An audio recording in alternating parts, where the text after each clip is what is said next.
എനിക്ക് തോന്നുന്നു ആൻ്റണിയുടെ കൂടെ വർക്ക് ചെയ്ത ആൾക്കാർക്കാർക്കും അങ്ങനെ ആൻ്റണിയോട് ദേഷ്യം തോന്നാൻ ഒരു കാരണമില്ല. ദേഷ്യം തോന്നിയാലും ആൻ്റണിക്കൊരു പ്രശ്നമില്ലെന്നാണ് ഞാൻ മനസ്സിലാക്കിയത്. 48 വർഷമായി ഞാൻ സിനിമയിൽ അഭിനയിച്ചു. ആദ്യത്തെ സിനിമയിൽ നമുക്കൊന്നും ഇങ്ങനെ ഒരു പരിപാടി ഉണ്ടായിരുന്നു. ഞാൻ ആലോചിക്കാൻ എൻ്റെ അച്ഛനും അമ്മയും അത് വന്നിരുന്നെങ്കിൽ ഇറ്റ്സ് എ ഗ്രേറ്റ് മോമെന്റ് അല്ലേ? ഒരു മകനും മകളോ അല്ലെങ്കിൽ അങ്ങനെയൊക്കെ ഉള്ള ആ ഫാമിലിയിലേക്ക് വരിക, അല്ലെങ്കിൽ ആ ഫാമിലിയിൽ നിന്ന് ഒരാൾ സിനിമയിൽ വരിക എന്ന് പറയുന്നത്, ഞങ്ങളൊക്കെ സിനിമ വരുന്ന കാലത്ത് സിനിമ എന്ന് പറയുന്നത് സിനിമയിൽ അഭിനയിക്കാൻ എന്ന് വലിയൊരു തെറ്റായിട്ട് കണ്ടുകൊണ്ടിരുന്ന ഒരു സമയമാണ്. പലരും നമ്മുടെ ഷൂട്ടിംഗ് സമയത്തൊന്നും പറയും, മോനെ എനിക്കൊരു മോനുണ്ട്, ഒരു കാശിന് പോലുമില്ല, ഒന്നും പറഞ്ഞു കേൾക്കില്ല, ഞാൻ വഴക്കുണ്ടാക്കി ഇങ്ങനെ പോലീസ് വിളിച്ചല്ലോ, എന്തെങ്കിലും ഒരു ജോലി സിനിമയെ കൊടുക്കും. ഒരു കാലത്ത് നിന്നാണ് വന്നത്. അല്ല, ഞാൻ തമാശ പറഞ്ഞാണ്. പക്ഷെ വളരെയധികം സന്തോഷം. കാര്യം ആദ്യം ഞാൻ ആദ്യം നിങ്ങളോട് എന്താ പറയുക, ജിത്തുവിനോട് നന്ദി പറയുന്നു. കാര്യം എൻ്റെ മോൻ അഭിനയിച്ച സിനിമയിൽ എനിക്കൊരു ചാൻസ് തന്നെ. Thank you so much. Same with you. Thank you so much for എന്നെ അക്കോമഡേറ്റ് ചെയ്തത് അല്ലേ. അദ്ദേഹത്തിൻ്റെ ഒരു സിനിമയിൽ അങ്ങനെ ഒരു നമുക്ക് ചോദിക്കാൻ പറ്റില്ലല്ലോ. പിന്നെ എനിക്ക് നിങ്ങളോട് ഭയങ്കര രസമായിട്ട്, കാര്യം നിങ്ങളാണ് ആ സിനിമ മുഴുവൻ കണ്ടിരിക്കുന്നത്, ഞാൻ കണ്ടിട്ടില്ല അല്ലേ. എൻ്റെ മ്യൂസിക് കമ്പോസ് ചെയ്യുമ്പോഴും റീ റെക്കോർഡ് ചെയ്യുമ്പോഴും ഒക്കെ. അപ്പം നമ്മളൊക്കെ ആ സിനിമ കാണാൻ വേണ്ടി വെയിറ്റ് ചെയ്യണം. നമ്മൾ ഡബ് ചെയ്യുന്ന ഭാഗം മാത്രമേ കണ്ടുള്ളൂ, പിന്നെ കുറച്ച് കാര്യങ്ങളെ കണ്ടു. എനിക്കും ജോയുടെ പറഞ്ഞ പോലെയാണ്, ഭയങ്കര പ്രതീക്ഷയായിട്ടൊന്നും പറയണ്ട, ഒരു സാധാരണ സിനിമയാണ്, അങ്ങനെയല്ലേ പറയാൻ പറ്റുള്ളൂ. കാര്യം സിനിമ കണ്ടിട്ടാണ് ആൾക്കാർ തീരുമാനിക്കുന്നത് ഇത് ഭയങ്കര ഒരു സിനിമയാണ്. ഇപ്പം എൻ്റെ സുചി പറഞ്ഞു, തുടക്കം എന്ന് പറയുന്നത് ഒരു ബിഗിനിങ് ആണ്, ആദി എന്ന് പറയുന്ന ഒരു ബിഗിനിങ് ആണ്. അപ്പം ഞാൻ ആലോചിച്ചു, എൻ്റെ ആദ്യത്തെ സിനിമയുടെ പേര് തിരനോട്ടം എന്നാണ്, അതൊരു ബിഗിനിങ് ആണ്. കഥകളി ഒക്കെ തുടങ്ങുന്നതിന് മുമ്പ് ആ തിരശീല മാറ്റി വരുന്നത്, അതൊരു തിരശീല എന്ന് പറയുന്ന ഒരു സ്ക്രീനായിട്ട് വേണമെങ്കിൽ നമുക്ക് വിചാരിക്കാം. അപ്പോൾ ഇതൊക്കെ ഒരു പ്രീ ഡിസ്റ്റൈൻഡ്, അല്ലെങ്കിൽ നമ്മൾ വിചാരിക്കാത്ത ഒരുപാട് കാര്യങ്ങൾ ജീവിതത്തിൽ നടക്കുന്നതിൻ്റെ കൂടെ നടന്നു പോകുന്ന ഒരു കാര്യമാണ്. എനിക്കിഷ്ടപ്പെട്ടൊരു വാക്കാണ് വിസ്മയം എന്ന് പറയുന്നത്. വിസ്മയം എന്ന് പറയുന്നത് അതൊരു അത്ഭുതമല്ല, അതിൻ്റെ മുകളിലൊക്കെ നിൽക്കുന്ന അതിനൊരു കറക്റ്റായിട്ടുള്ളൊരു മീനിങ് പറയാൻ പറ്റുന്നില്ല, അത്തരത്തിലാണ്. അപ്പോൾ എൻ്റെ മകൾക്കും എൻ്റെ വീടിനൊക്കെ എനിക്ക് അത് പേരിടാറുണ്ട്. പിന്നെ ജോക്കു, ഈസ് ലൈക്ക് മൈ സൺ അല്ലേ, എൻ്റെ മോൻ്റെ.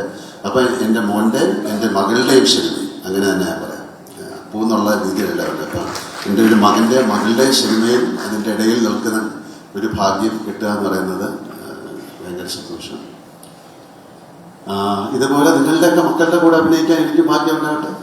പിന്നെ സായിയുടെ അച്ഛനായിട്ട് അഭിനയിച്ചിട്ടുണ്ടായ ഞാൻ, പക്ഷെ സായിയുടെ അച്ഛൻ്റെ കൂടെ ഞാൻ അഭിനയിച്ചിട്ടുണ്ട്. അദ്ദേഹമായിട്ട് അഭിനയിക്കാൻ സാധിച്ചു, അത് വലിയ കാര്യമാണ്. പലർക്കും അറിയില്ലായിരിക്കും, മെഴുനീർ പൂക്കൾ എന്നുള്ള സിനിമയിൽ അദ്ദേഹത്തിൻ്റെ അച്ഛനുമായിട്ട് എനിക്ക് അഭിനയിക്കാൻ സാധിച്ചു. ഒരുപാട് എന്താ പറയുക, നമുക്ക് ചിന്തിക്കാൻ പറ്റാത്ത അത്രയും വലിയ ആക്ടേഴ്സിൻ്റെ കൂടെയൊക്കെ അഭിനയിക്കാൻ സാധിച്ച ഒരാളാണ് ഞാൻ. അപ്പം എനിക്ക് അത് ഇവരുടെ കൂടെ അഭിനയിക്കുമ്പോഴും ഒരു ഭയങ്കര സന്തോഷം തോന്നുന്നു. ഇതിൻ്റെ പുറകിൽ പ്രവർത്തിച്ച എല്ലാവർക്കും, ഓരോരുത്തരെ ഞാൻ എടുത്ത് പറയുന്നില്ല, എല്ലാവർക്കും ഞാൻ ലൊക്കേഷനുണ്ടായിരുന്നു, ഞാൻ ലൊക്കേഷനിൽ പോയിരുന്നു. അപ്പോൾ അത് ഞാൻ കണ്ടു, അവർ വളരെ ഒരു ഫ്രണ്ട്ലി ആയിട്ട്, അങ്ങനെയാണ് ഒരു പിക്നിക്ക് പോലെ വേണം ഒരു സിനിമ ഷൂട്ട് ചെയ്യാൻ ആഗ്രഹിക്കുന്ന ആളാണ് ഞാൻ. കാര്യം നമ്മൾ പണ്ട് ഷൂട്ട് ചെയ്തുകൊണ്ടിരുന്ന സമയത്തൊക്കെ ഇപ്പം ഒരുപാട് ആർട്ടിസ്റ്റുകളും ഒക്കെ ആയിട്ട് ഞങ്ങൾ ശരിക്കും ഒരു ഫാമിലി പോലെയാണ് ഷൂട്ട് ചെയ്തിട്ടുള്ളത്. വി ഡോണ്ട് ഫീൽ ലൈക്ക് നമ്മളൊരു ജോലി ചെയ്യുന്നതായിട്ട് തോന്നില്ല. അങ്ങനെ തോന്നുമ്പോഴാണ് നമുക്ക് ഒരുപാട് പ്രശ്നങ്ങളുണ്ടാകുന്നത്. പക്ഷേ ഈ സിനിമയിലൊക്കെ ഏറ്റവും നല്ല രീതിയിൽ ആ സിനിമയെ കൊണ്ടുപോകാൻ സഹായിച്ച മിസ്റ്റർ ആൻ്റണി പെരുമ്പാവൂരിന് സ്പെഷ്യൽ നന്ദി തരാം. ആൻ്റണി അങ്ങനെയാണ് ആ സിനിമയ്ക്ക് വേണ്ടിയിട്ട്. ആൻ്റണി എൻ്റെ കൂടെ 39 വർഷമാണ്. അപ്പോൾ ആ 39 വർഷം കൊണ്ട് സിനിമ എന്താണെന്ന് പഠിച്ച ഒരാളാണ്.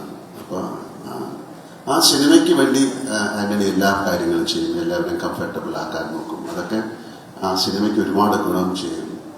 എനിക്ക് തോന്നുന്നു ആൻ്റണിയുടെ കൂടെ വർക്ക് ചെയ്ത ആൾക്കാർക്കാർക്കും അങ്ങനെ ആൻ്റണിയോട് ദേഷ്യം തോന്നാൻ ഒരു കാരണമില്ല. അങ്ങനെ ദേഷ്യം തോന്നിയാലും ആൻ്റണിക്കൊരു പ്രശ്നമില്ലെന്നാണ് ഞാൻ മനസ്സിലാക്കിയിട്ടുള്ളത്. തമാശ. പക്ഷെ എന്തായാലും വളരെ സന്തോഷം ഉള്ള ഒരു ദിവസമാണ്. നമുക്ക് എല്ലാവർക്കും അതിൻ്റെ ഒരു ട്രെയിലർ കാണാം, ഒരു പ്രാവശ്യമോ 2 പ്രാവശ്യമോ കാണാം. വൺസ് അഗൈൻ എല്ലാവരും ഉണ്ണികൃഷ്ണൻ പറഞ്ഞത് പലർക്കും മനസ്സിലായി കാണുമെന്ന് എനിക്ക് തോന്നുന്നില്ല. ഉണ്ണികൃഷ്ണൻ അതിൻ്റെ ഇടയിൽ കൂടെ പറഞ്ഞത്, ഉണ്ണികൃഷ്ണൻ എൻ്റെ അമ്മൂമ്മയുടെ ബ്രദറിൻ്റെ മകനാണ്. ഉണ്ണികൃഷ്ണൻ വളരെ കൊച്ചിലെ കാലം നമ്മുടെ വീട്ടിൽ വരും. അപ്പോൾ അദ്ദേഹത്തിന് ഭയങ്കര ഒരു പുള്ളിക്ക് പോകുന്ന ഒരു വൈകാരിക നിമിഷമാണ്. കാര്യം നമ്മുടെ വീട്ടിൽ വേറെ ആരും അഭിനയിക്കാൻ തുടങ്ങിയില്ല, ഞാനാണ് തുടങ്ങിയത്. അപ്പോൾ ആ ഒരു ലെഗസിയിലേക്ക് വരുന്നു അല്ലേ, ഇങ്ങനെ ഒരു കാര്യങ്ങൾ വരുമ്പോൾ വലിയ കാര്യം. അപ്പം നമ്മുടെ കുട്ടികളെയൊക്കെ നിങ്ങളാണ് ഇനി നോക്കേണ്ടത്, അങ്ങനെയൊക്കെ പറയാം അല്ലേ. നിങ്ങളുടെ കൈകളിലേക്കാണ് വരുന്നത് കൂടെയുള്ള എല്ലാവരും. ഒരിക്കൽ കൂടെ ഇതിൽ അഭിനയിച്ച എല്ലാവരോടും ഞാൻ എന്താ പറയേണ്ട, ഒരു സ്നേഹം പറയുന്നു. നന്ദി എന്നൊന്നും പറയുന്നില്ല, അതൊക്കെ വലിയ വാക്കുകളാണ്, അത് പറയാൻ പറ്റുന്നില്ല. വളരെ സ്നേഹത്തോടെ വളരെ സന്തോഷത്തോടെ നല്ലൊരു ഈവനിങ് ആയി മാറട്ടെ. Thank you Suchi for taking care of Maya. Shanti ആൻ്റണിയുടെ വൈഫ് ശാന്തി ഫുൾ ടൈം ഉണ്ടായിരുന്നു. Joku was very helpful. ആൻ്റണിയുടെ മോളുണ്ടായിരുന്നു, പൊന്നും ഉണ്ടായിരുന്നു. അങ്ങനെ എല്ലാവരും സിനിമയ്ക്ക് വേണ്ടി എന്തിനാ മെസ്സി എന്നുള്ള ആ ഡോഗിനെ പോലും ഞാൻ ഇപ്പം ആലോചിക്കുന്നു. അതുപോലും അത്രയും നല്ല രസമായിട്ട് ആ സിനിമയിൽ അഭിനയിച്ചിട്ടുണ്ട്. അപ്പോൾ ഒരിക്കൽ കൂടെ എല്ലാവർക്കും നല്ലൊരു സായനം നേരുന്നു. Thank you so much. തുടക്കം എന്നുള്ളൊരു സിനിമ ഈശ്വരൻ്റെ കൃപയാൽ വലിയൊരു സക്സസ്ഫുൾ ഫിലിം ആകട്ടെ, അങ്ങനെ ഞാൻ പറയുള്ളൂ. അതിനുള്ള ഒരു കാതൽ, അതിനുള്ളൊരു എന്താ പറയേണ്ട, ഒരു ആത്മാർത്ഥത, അതിനുള്ളൊരു ജോലി അതിൻ്റെ പുറകിൽ പ്രവർത്തിച്ച് എല്ലാവരും ചെയ്തിട്ടുണ്ടെന്നാണ് ഞാൻ വിശ്വസിക്കുന്നത്, ഞാനടക്കം. Thank you. Thank you Lalitha. ഇനി എനിക്ക് തോന്നുന്നു ലൂസിഫർ എന്ന് പറയുന്ന ഒന്നും വേണ്ട, ഞങ്ങൾക്ക് പറയണല്ലോ. ആള് ചെറുതായിട്ട് ഒരു ഇൻട്രൊഡക്ഷൻ മൂവിയിൽ കൊടുത്തിട്ടുണ്ട്. പക്ഷേ തീർച്ചയായിട്ടും സിനിമ എന്ന് പറയുന്ന ഒരു വലിയ വിശാലമായ ലോകത്തേക്ക് ആള് കിടക്കാൻ പോകുന്നത് തുടക്കം മൂവിയിലൂടെ തന്നെയായിരിക്കും. ഏറ്റവും സ്നേഹത്തോടെ സ്വാഗതം ചെയ്യാം ആശിഷ് ജോ ആന്റണി. നല്ലൊരു കൈ കൊടുക്കാം ആശിഷ്, പ്ലീസ്. ആശിഷിന്റെ കൂടെ തന്നെ രണ്ടുപേരെയും കൂടെ നമ്മൾ സ്നേഹത്തോടെ ഇൻവൈറ്റ് ചെയ്യാണ്. നമ്മളുടെ സ്വന്തം ആന്റണി ചേട്ടന്റെ കൂടെ തന്നെ ഈ ഒരു ഇപ്പോൾ ലാലൻ പറയുന്നുണ്ടായിരുന്നു, ശാന്തി ചേച്ചി ഫുൾ ടൈം കൂടെ ഉണ്ടായിരുന്നു.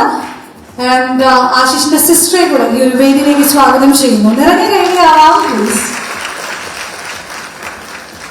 ആശിഷ് പ്ലീസ്. ഇവ എല്ലാവരും ജോക്കോ എന്ന് പറയുന്നത് അങ്ങനെയാണ് വരുന്നത്. ആശിഷ് പ്ലീസ്, എങ്ങനെയാണ് പുതിയൊരു തുടക്കമാണ് സിനിമയിലേക്ക്?